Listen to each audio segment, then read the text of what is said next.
Frappe massive du VKS.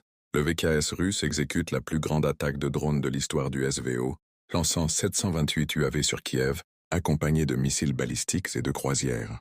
Des cibles clés comme les ateliers de l'usine moteur à Lutsk, ainsi que des bases militaires à Staro-Konstantinov et Ozernoï, sont sévèrement endommagées. Des incendies majeurs ravagent les entrepôts près de Brovary. La Lituanie et la Finlande envisagent de produire des mines antipersonnelles pour l'Ukraine. Alors que l'aide occidentale continue de s'accroître, deux nouveaux pays membres de l'UE, discutant de la fabrication de mines interdites par certaines conventions internationales, destinées à être envoyées à Kiev. Analyse de fin de journée. Les forces russes maintiennent une pression constante. Combined Offensives Terrestres.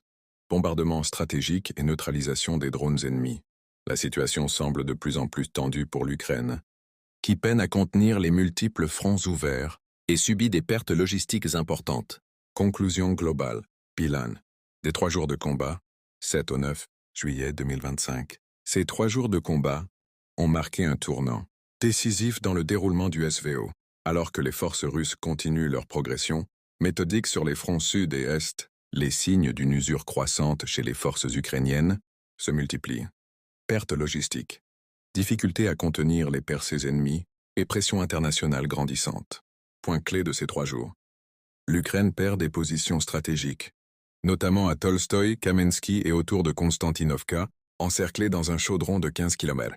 Le VKS russe frappe massivement Kiev et Lutsk, avec plus de 700 drones lancés en une seule nuit, touchant des centres logistiques et aérodromes militaires.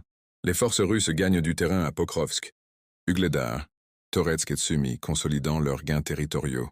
En réponse, la Lituanie et la Finlande envisagent la production de mines antipersonnelles pour soutenir Kiev, montrant une escalade discrète mais réelle de l'aide occidentale.